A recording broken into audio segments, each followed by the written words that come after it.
일본 혼슈와 홋카이도 사이에 놓인 스가루 해역. 그 아래 총 53.85km에 이르는 세이칸 터널이다. 길이로 보면 서울 지하철 5호선과 비슷하다. 굴착 과정은 지뢰밭을 건너듯 위험했다. 1979년 침수 사고가 그랬다.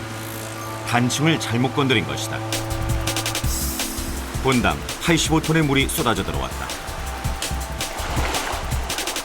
모든 터널이 침수됐고 배수와 복구에만 162일이 걸렸다. 공사기간 중 순직한 인부만 34명, 물과의 사투였다. 빠른 조류와 깊은 수심의 환경, 그리고 고압의 출수가 흐르는 집안에서 굴착을 하고 터널을 만들면서 스가루 해협을 이어야 했다. 당시 건설 기술로는 쉽지 않은 굴착 공사 기간만 21년이 걸렸다.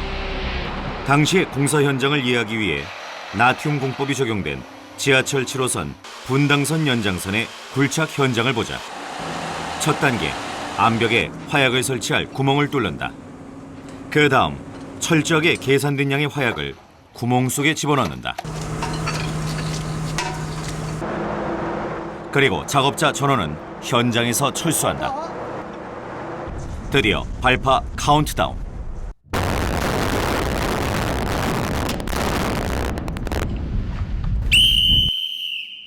폭파가 아직 남았음을 신호로 알리고, 그렇게 1.5m 정도의 터널이 새롭게 뚫렸다. 폭파 시 발파의 충격이 다른 구간까지 영향을 미쳐선 안 된다. 다행히 다른 안반 지역에 타격 없이 발파가 잘 이루어졌다. 세이칸 해저 터널의 가장 깊은 곳은 해수면 아래 240m 지점. 그곳을 향해 컴컴한 터널 속으로 케이블 열차를 타고 시내로 내려간다.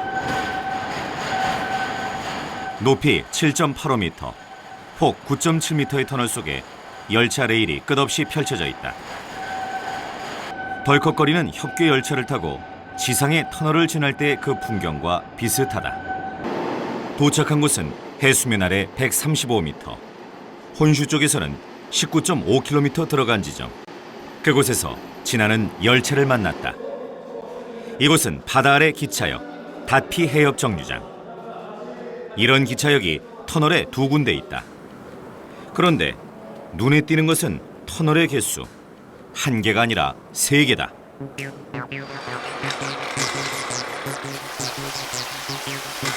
난공사를 극복하려던 고민의 흔적이다. 먼저 본 갱도를 뚫기 전에 시험삼아 구를 먼저 파본 것이다. 지질 상태와 위험 여부를 알기 위해서다. 돌다리도 두들겨보고 건너는 심정이었을 것이다. 역사적인 신기술 개발도 이루어졌는데 터널 내부로 물이 스며드는 걸 막기 위해서는 안반의 균열을 막는 차수공법을 썼다. 물에 녹는 유리와 시멘트 반죽을 섞어 안반 균열 사이로 주입한 것이다.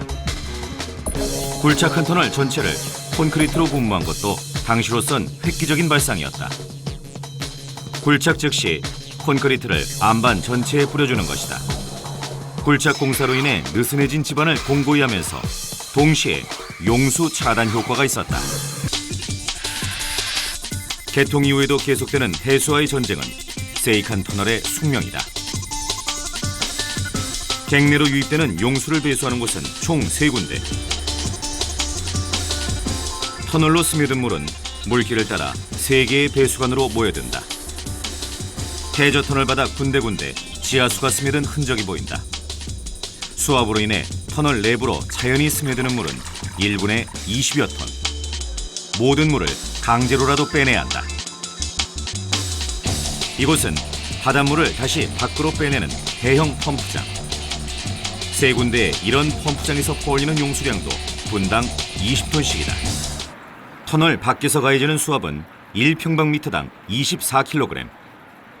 수압을 분산시키기 위해 물길을 따라 물이 분산돼 흘러가도록 만들었다. 덕분에 수압이나 지진에 의한 사고는 없었다. 해저 터널의 공사 기법은 이후 진보를 거듭한다. 세이칸 터널보다 좀 더 발전된 기법이 적용된 곳, 동경만 해저 터널이다. 길이는 총 9.6km, 터널의 폭은 13.9m. 1997년 해저 터널이 개통된 이래 자동차로 1시간 걸리던 거리가 15분으로 단축됐다. 공사 기간만 31년. 터널 내부는 높은 수압에 견딜 수 있도록 단면을 원형으로 설계했고, 세그먼트 안쪽에는 전면적으로 방수구를 설치해 방수 성능도 높였다.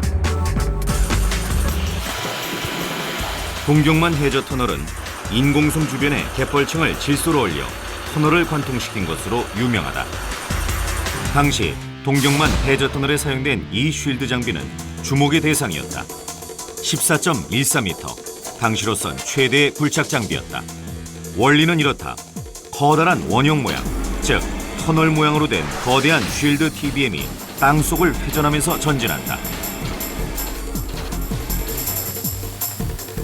이렇게 굴착된 흙과 암석은 자동으로 컨베이어 벨트에 실려 뒤쪽으로 배출된다.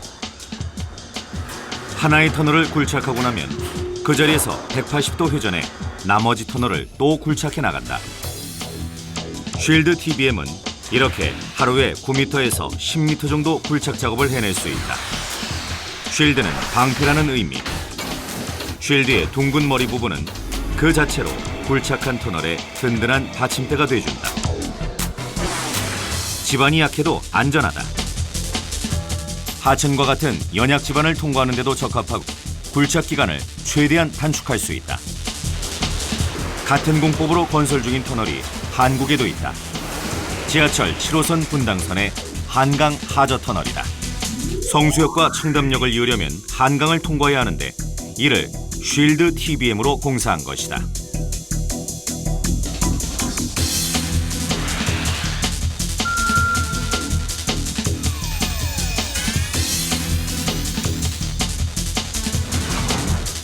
구간의 길이는 총 846m. 상하행선 양방향으로 2개의 터널이 있어야 한다. 지하 50m 아래. 쉴드 TBM으로 뚫은 터널의 막다른 끝이다. 2006년 시작된 굴착 작업은 이미 한강을 관통한 상태. 발파와 사람의 손으로 작업한 다른 어떤 공법보다도 굴착을 마친 터널의 내부 모습이 깔끔하다. 이 쉴드 터널은 안전성과 환경성에서 탁월한 공법이고요. 또 장차 육지와 섬까지 연결한다든지 또 도심지에서 안전한 터널을 시공한다든지 하는데 많이 채택되어질, 앞으로 저희들이 많이 도입되어야 할 새로운 공법입니다.